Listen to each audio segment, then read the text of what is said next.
Hi everyone, it's QuickyBaby and welcome back to World of Tanks, and this time we've got the pleasure of watching Lulu Bell 2 playing in the Tier 8 Soviet heavy tank. It is the ISM. Now this vehicle went into the game along with the Object 705 and the Object 705A earlier this year in the last patch before 1.0, which was 9, well I guess it was actually 0.9.22 after all, right? And oh my word, this tank is probably one of my least fun experiences in the game ever, and especially so in the last 6 months. It was an absolute nightmare for me to play because while in a matchup like this, the vehicle does have some very decent armor, and because it has a rear-mounted turret, you can side-scrape very well.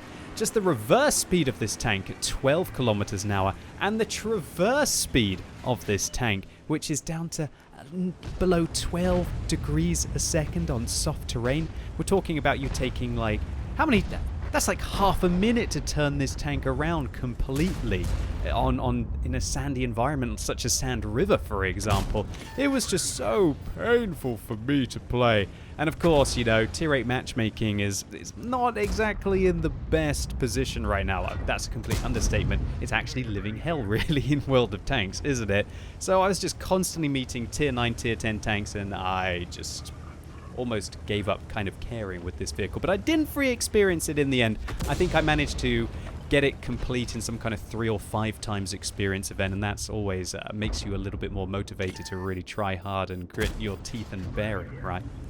But, you know what, there's light at the end of the tunnel. I did feature the Object 705, the Tier 9 Soviet heavy tank on this channel. I think I did a full tank review of that vehicle, and I actually really enjoyed that tank. And I'm not sure if it's because it got so much better at Tier 9.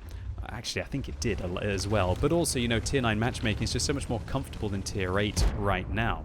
But Lulu Bell 2, for some reason, must have sacrificed some kind of goat to Serb or the RNG gods here to be able to get into this kind of Tier 6 game.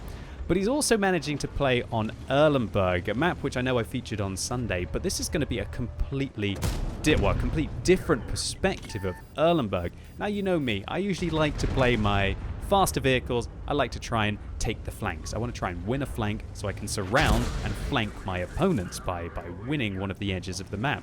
But when you're in a vehicle like this, and there are 2 artillery on the enemy team, locating in the middle is actually a very good option. You've got lots of things to side scrape on. You've got lots of buildings to cover your side armor. Because while the side armor on this tank is an impressive 120 millimeters, you know, 120 millimeters when it's very flat, every vehicle on the enemy team is going to penetrate that with standard rounds. But oh, lovely shot there into the side of the Oho. Those are the tanks that Lulu Bell needs to shut down as the top tier heavy if they want to be able to progress through this game and take it for their team. Oh, that was some pretty good RNG there to go straight towards the Black Prince, even with a stunned crew. Lulu Bell wants to try and save the med kit in case a crew member actually dies. It does feel so annoying, right, against artillery play. Well, when artillery hits you, do you want to remove the stun? Do you want to try and save that med kit for in case they hit you again and maybe remove a crew member and then you'd be stuck for those 90 seconds? But it's definitely a lot more convenient than back in the day when you would have to be sitting the entire rest of your battle without your commander, for example. So another reason why I just couldn't really stand the ISM. High explosive guns, and there seems to be more and more high explosive guns, especially towards the top tier now. And now the Wargaming are putting in premium vehicles with high explosive guns like the KV2. Let's just really hope they don't put in a Tier 8 Japanese premium high explosive heavy. That would be... I would be very upset if that happened. But this vehicle, it's a whole kind of thing. The vehicle's thing is that because it has a rear-mounted turret, it gets to side-scrape round a corner with an impressive amount of angle on its side armor, never have to expose its front armor, hopefully pull off a ricochet, and then use a very mediocre gun for a Tier 8 heavy with regards to everything apart from its rate of fire to be able to pick apart its opponents. But of course, when there are high explosive rounds on the enemy team, you could side-scrape absolutely perfectly, and even if they miss you and they hit the side of your vehicle or even hit the ground near the side of your tank, then they're going to be able to absolutely butcher you. And of course, high explosive rounds fired underneath tanks, well, that's just absolutely damning, because you get to bypass all of the thick part of the frontal armor, or even just splash on top of the hull. Oh man, I'm getting some kind of traumatic experience here just thinking about it. All those high explosive rounds that have hit me. But looks like Lulabelle is about to get a good round again into an OHO, and these are brilliant shots right now. That's 1,200 damage on average done to the OHO, or 1,170 actually, Mr. QuickyBaby in the comments down below, but you get my point. Talking about high explosive derp guns, there you go. KV2 shut down.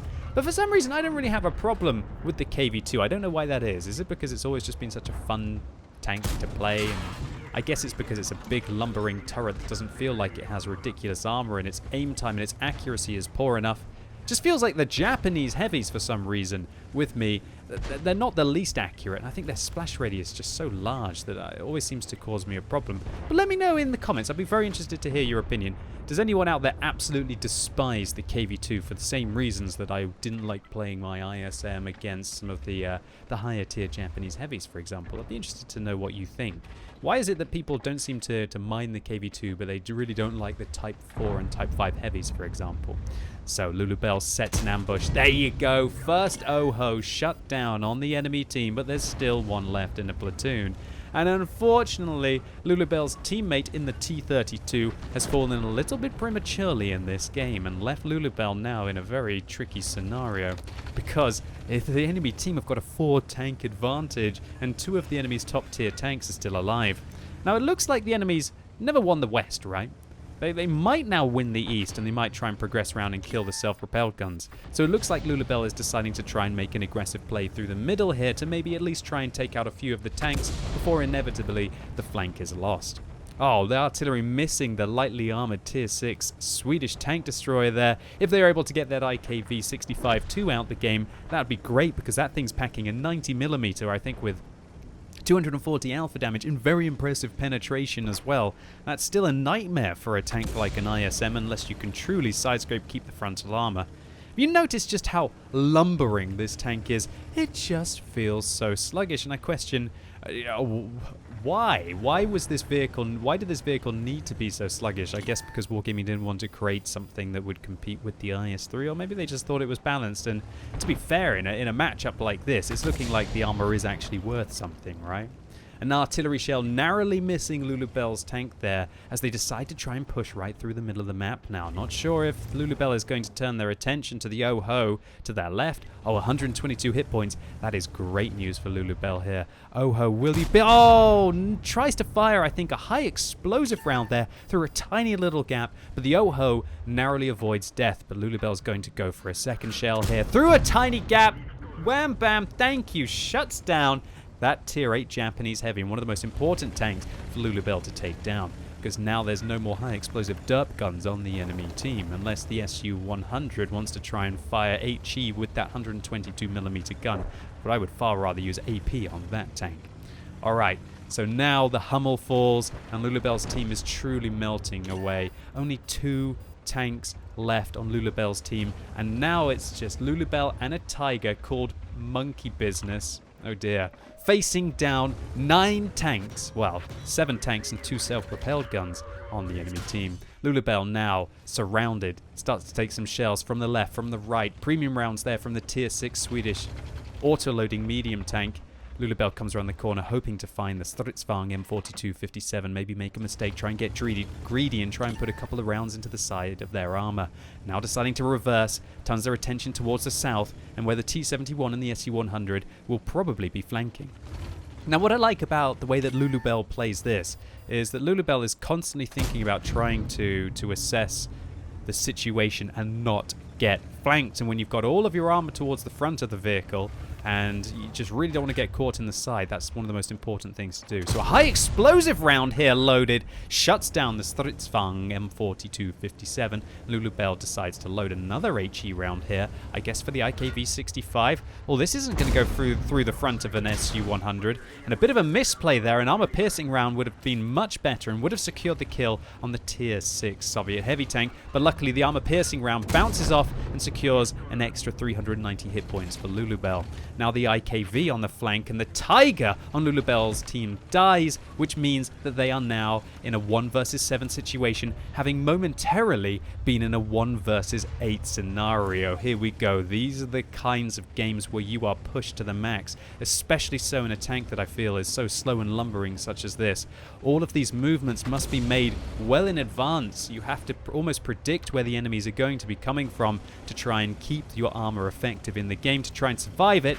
Comes around the corner very aggressively against the IKV-65, takes 1 round from the IKV, puts 1 round back into the IKV and bounces 2 rounds from the T-71 but receives 1. I love that little bit of reverse side scraping there. I think that made the IKV panic a little bit, unable to now hit the rear of the armor. Probably thought, oh, how am I going to handle this? And that gives Lulu Bell the extra time that they need to be able to get the extra shot in. Now using the bushes, the T-71 makes a bit of a misplay there, trying to poke to try and get more vision on the ISM, or maybe just greedy, thinking, oh, it's 1 versus 6, I can still be aggressive, right?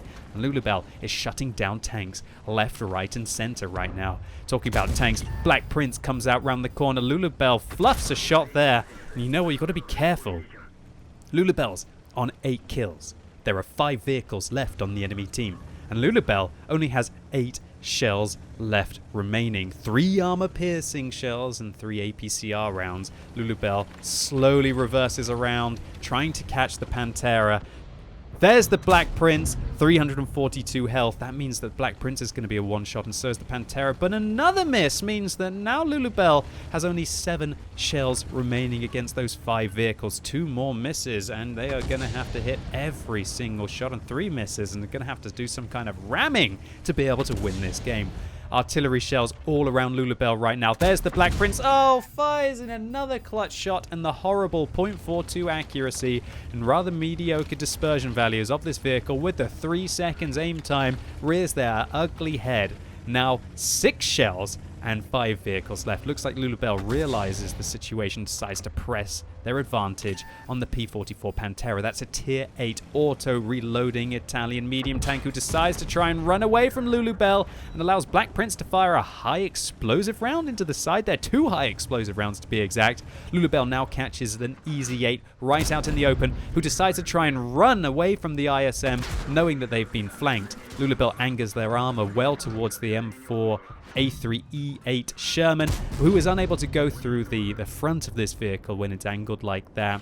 Now the EZ8, locked in place, decided that it was going to have to stand and fight the ISM instead of try and run away, and Lulu Bell shuts them down. Now 3 shells left, having to put 2 rounds there into the EZ8 and 3 enemy vehicles remaining. Looks like Lulu Bell is going to be hunting a garlic Black Prince on the enemy team here as the high explosive shells rain death almost upon Lulu Bell. 337 hit points. That's starting to get to really nerve-wracking moments against an M12 and an M44. Large American self-propelled gun derp shells might be able to take out Lulu Bell in a single shell if it hits.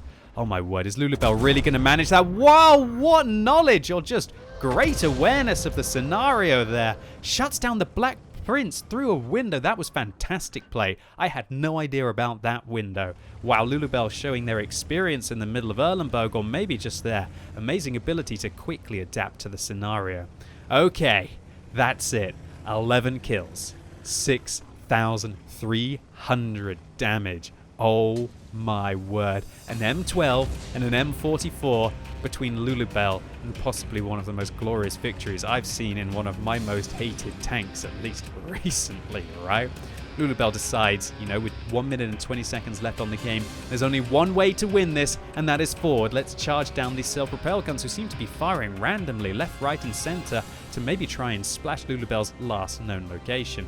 Alright, Lulu Bell plowing forwards, 1 minute and 8 seconds left on the game. Things are going to start to get tense right now. 2 shells left, 2 APCR shells between victory. Luckily, the 390 alpha damage on this tank as we hear the countdown start, and oh my word, the artillery is on the right of Lulu Bell. M12 doesn't even aim it, takes the chance, but probably the best thing to do, all things considered. As soon as that M12 was going to turn around, was going to click, where's the M44 right in front, and a nerve-wracking moment, is it going to shoot it? Oh no, it's not!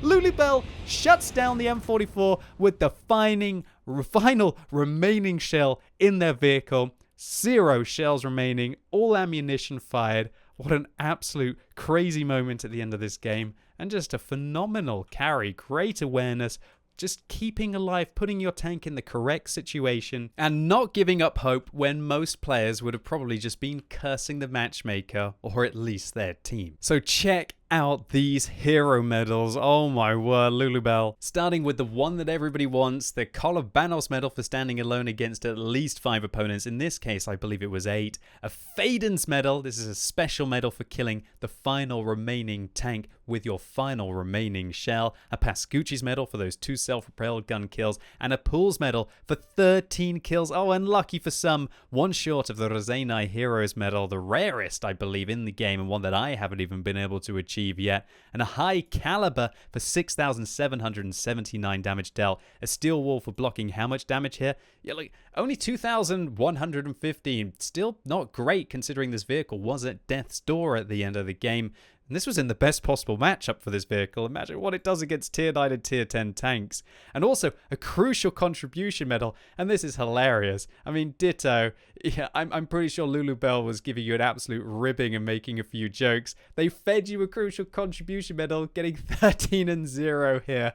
Oh well, you know what? I'll take a crucial by any means. And Lulu Bell manages to break even without a premium account from this replay. And you know what? We can't be having that. Lulu Bell, I think you deserve to have a premium account, so I'm going to be sending you 2,500 gold, so you can either buy a month of premium in-game or just spend it on whatever you want. And so Lulu Bell, congratulations to you on this absolute monster replay. I absolutely loved it, and I really wanted to share it with the community. And hopefully all of you out there enjoyed this video. If you did, give it a thumbs up, but if you didn't, make sure you give it a thumbs down. And let me know in the comments what you think about the ISM. Have you played it recently? Did you despise it as much as I did, or maybe you really loved it? And give me a few tips and tricks as to how to play this tank. And as always, thank you so much for watching. You've been epic, and hopefully I'll see you soon.